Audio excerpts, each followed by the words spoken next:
ಕನ್ನಡ ಚಿತ್ರರಂಗದ ಸಂಗೀತ ನಿರ್ದೇಶಕರಾದಂತಹ ವಿ ನಾಗೇಂದ್ರ ಪ್ರಸಾದ್ ಅವರು ನಮ್ಮ ಜೊತೆ ಇದ್ದಾರೆ. ಅವ್ರನ್ನ ಮಾತಾಡ್ತಾ ಹೋಗೋಣ. ಸರ್, ಏನು ಈ ಸೋನು ನಿಗಮ್ ಅವರು ಏನು ವೇದಿಕೆಯ ಮೇಲೆ ಕನ್ನಡಿಗರನ್ನ ಭಯೋತ್ಪಾದಕರಿಗೆ ಹೋಲಿಸಿ ಮಾತಾಡಿರೋ ಒಂದು ಆರೋಪ ಇದೆ. ಹಾಗೆ ಅದರ ಬಗ್ಗೆ ಕರ್ವೆ ಅವರು ಕೂಡ ಏನು FIR ಕೂಡ ದಾಖಲಿಸಿದ್ದಾರೆ. ಸೊ ಇದ್ರ ಬಗ್ಗೆ ಏನು ಹೇಳ್ತೀರಿ ಸರ್? ನೋಡಿ, ಮೊದಲಿಗೆ ಅವರು ಕನ್ನಡವನ್ನು ಪ್ರೀತಿಸುವಂಥವರು, ಅವರೇ ಹೇಳ್ಕೊಂಡಿರೋದು ಕನ್ನಡ ಅಂದರೆ, ಏಕೆಂದರೆ ಕನ್ನಡದ ಹಾಡುಗಳಿಂದ ಅವರಿಗೆ ಬಂದಂಥ ಕೀರ್ತಿ ಇದೆಯಲ್ಲ, ಅದು ಭಾಳ ದೊಡ್ಡದು, ಬೇರೆ ಭಾಷೆಗಳಿಗಿಂತ ಹೆಚ್ಚು. ಮತ್ತು ಕನ್ನಡಿಗರೆಲ್ಲರೂ ಅವರನ್ನು ಭಾಳ ಪ್ರೀತಿಸ್ತಾರೆ, ಅದು ಅವ್ರಿಗೂ ಗೊತ್ತಿದೆ.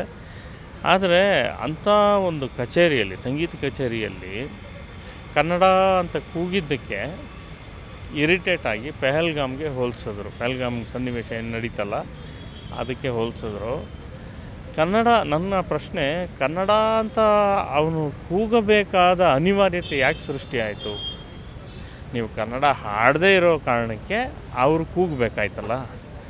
ಅಲ್ಲಿಗೆ ಕರ್ನಾಟಕಕ್ಕೆ ಬಂದು ನಮ್ಮೂರಲ್ಲಿ ನಮ್ಮ ನೆಲದಲ್ಲಿ ನಿಂತು ಕನ್ನಡ ಪ್ರೇಮ ಇರುವಂಥವ್ರು ಕನ್ನಡದ ಹಾಡುಗಳು ಹಾಡಬೇಕಲ್ವಾ?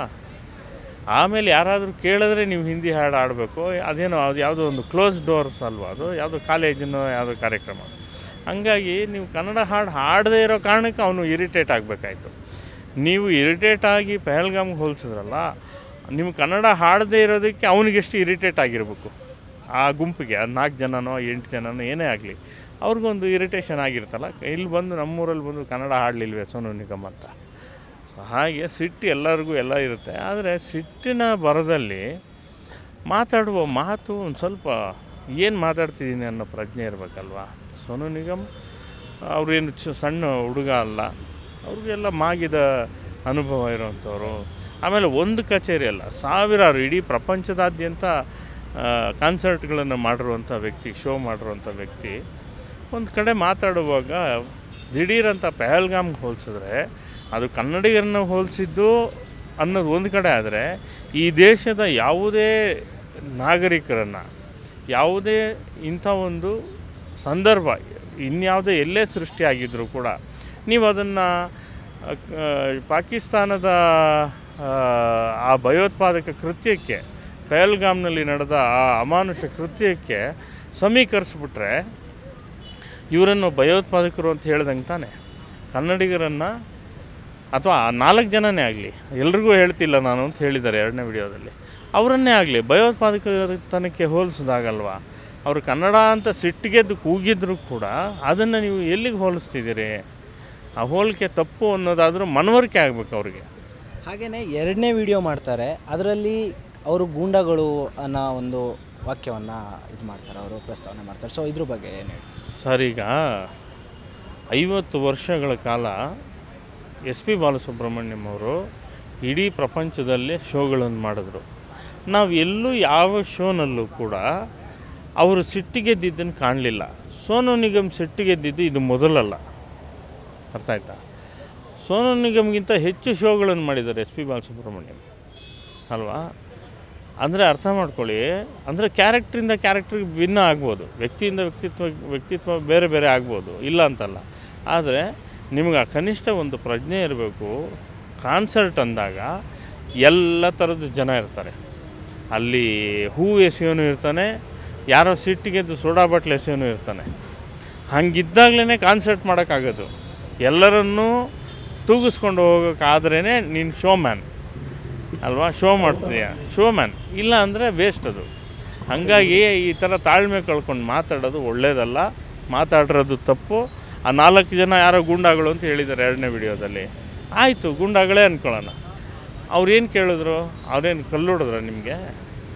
ಅವರೇನು ನಿಮ್ಮ ಧರ್ಮ ಕೇಳಿದ್ರ? ಪ್ಯಾಂಟ್ ಬಿಚ್ಚಿಸಿದ್ರ? ಏನಾದ್ರು ಆ ಥರದ್ದು ಏನಾದ್ರು ಮಾಡಿದ್ರ?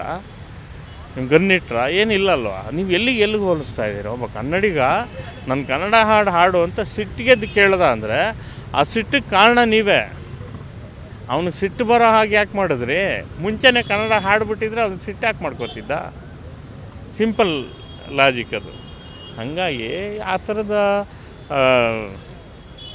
ತೀಕ್ಷ್ಣವಾದಂಥ ಪ್ರತಿಕ್ರಿಯೆ, ಎಲ್ಲಿಗೋ ಹೋಲಿಸೋದು, ಆ ಹೋಲಿಸಿದ್ದು ತಪ್ಪಾಯಿತು ಅಂತ ಕ್ಷಮೆ ಕೋರಬೇಕಾದ್ದು ಸಹಜವಾಗಿ ನಾವೆಲ್ಲ ಬಯಸುವಂಥದ್ದು.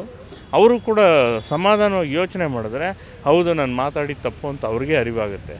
ಇನ್ನೂ ನಾನು ಸರಿ ಮಾತಾಡಿದ್ದು ಅಂತ ಸಮರ್ಥಿಸ್ಕೊಳಕ್ಕೆ ಬಂದರೆ ಅದು ಒಳ್ಳೆಯ ಲಕ್ಷಣ ಅಲ್ಲ. ಅದು ಏನಂದರೆ ಈಗ ಕನ್ನಡಿಗರು ಏನು ಆರೋಪ ಮಾಡ್ತಾಯಿದ್ದಾರೆ ಅಂದರೆ ಇವ್ರಿಗೆ ಯಾವುದೇ ರೀತಿಯ ಅವಕಾಶಗಳನ್ನ ಕೊಡಬಾರ್ದು ಕನ್ನಡದಲ್ಲಿ. ಹಾಗೆಯೇ ಈ ಫಿಲಮ್ ಚೇಂಬರಿಂದ ಅವ್ರನ್ನ ಬೈಕಾಟ್ ಮಾಡಬೇಕು. ಕನ್ನಡ ಏನು ಚಲನಚಿತ್ರದಲ್ಲಿ ಆಡೋದಕ್ಕೆ ಹಿನ್ನೆಲೆ ಗಾಯಕನಾಗಿ ಆಡೋದಕ್ಕೆ ಅವಕಾಶನೇ ಕೊಡಬಾರ್ದು ಇವ್ರಿಗೆ ಇಂಥವ್ರಿಗೆ ಅಂತ ಹೇಳಿ ಒಂದು ಆರೋಪನ ಮಾಡ್ತಾಯಿದ್ದಾರೆ. ಅದನ್ನು ಬೇಡಿಕೆಯನ್ನು ಇಟ್ಟಿದ್ದಾರೆ. ಸೊ ಇದು ನೋಡಿ ಬ್ರದರ್, ಇದು ಬಾಬಾ ಸಾಹೇಬರ ಸಂವಿಧಾನ. ಈ ಸಂವಿಧಾನದಲ್ಲಿ ಎಲ್ಲರೂ ಒಂದೇ. ಹೇಗೆ ಒಬ್ಬರು ಏನೋ ಒಂದು ಸಮಸ್ಯೆ ಅಂದ ತಕ್ಷಣ ಒಬ್ಬರನ್ನ ಕಂಪ್ಲೇಂಟ್ ಆದ ತಕ್ಷಣ ಬಂಧಿಸ್ತಿರೋ ಹಾಗೆ ಸೋನು ನಿಗಮ್ನಾದರೂ ಬಂಧಿಸ್ಬೇಕು. ಒಂದು.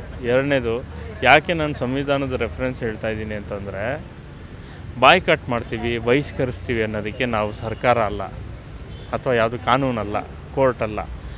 ನಾವು ಮಾಡಬಹುದಾದಿಷ್ಟೇ, ಮಾಡುವುದಿಷ್ಟೇ ಅಸಹಕಾರ ಚಳುವಳಿ ಅಂತ. ನಾವು ಯಾವುದಕ್ಕೂ ಸಹಕಾರ ಕೊಡಲ್ಲ. ನಮ್ಮ ಎಲ್ಲ ನಿರ್ಮಾಪಕರುಗಳು ಒಟ್ಟಾಗಿದ್ದಾರೆ, ನಿರ್ದೇಶಕರುಗಳು ಒಟ್ಟಾಗಿದ್ದಾರೆ, ಸಂಗೀತ ನಿರ್ದೇಶಕರು ಒಟ್ಟಾಗಿದ್ದಾರೆ. ಒಬ್ಬರು ಹಾಡಿಸ್ಬಾರ್ದು ಅಂತ ನಿರ್ಧಾರ ಮಾಡಿದ್ಮೇಲೆ ಮತ್ತು ಇಡೀ ರಕ್ಷಣಾ ವೇದಿಕೆ ಕೂಡ ಅವ್ರ ವಿರುದ್ಧ ಕಂಪ್ಲೇಂಟ್ ಕೊಟ್ಟು ಇಷ್ಟೆಲ್ಲ ಆಗಿರುವಂಥ ಸಂದರ್ಭದಲ್ಲಿ ಯಾರೂ ಕೂಡ ಹಾಡಿಸುವಂಥ ಧೈರ್ಯ ಮಾಡೋದಿಲ್ಲ.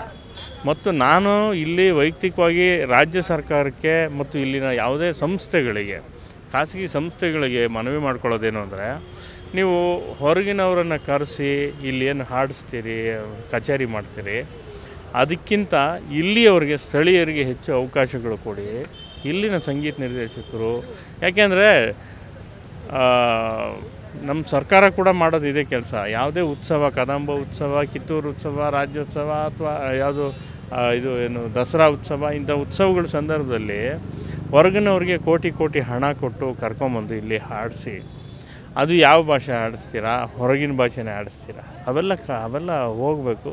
ಹೆಚ್ಚು ಕನ್ನಡಿಗರಿಗೆ ಮತ್ತು ಕನ್ನಡಕ್ಕೆ ಪ್ರಾಶಸ್ತ್ಯ ಸಿಗಬೇಕು. ಸೊ ಇದಾಗಿತ್ತು ವಿ ರಾಘವೇಂದ್ರ ಅವರ ಹೇಳಿಕೆ. ಅವ್ರು ಹೇಳ್ತಾ ಇರೋದು ಏನಪ್ಪ ಅಂತ ಹೇಳಿದ್ರೆ, ಈ ನಮ್ಮ ನೆಲದಲ್ಲಿ ಯಾವುದೇ ಕಚೇರಿ ನಡೆದರೂ ಕೂಡ ಎಲ್ಲಿ ಕನ್ನಡಿಗರಿಗೆ ಮಾತ್ರ ಅವಕಾಶ ಕೊಡಬೇಕು, ಅವ್ರನ್ನ ಬೆಳೆಸಬೇಕು ಅನ್ನೋ ಉದ್ದೇಶವನ್ನು ಇಟ್ಕೊಂಡು ಮಾತಾಡಿರುವಂಥದ್ದು. ಕ್ಯಾಮ್ರಾಮ್ಯಾನ್ ಸುಜಿತ್ ಜೊತೆ ಸಂಜಯ್, BTV ಬೆಂಗಳೂರು.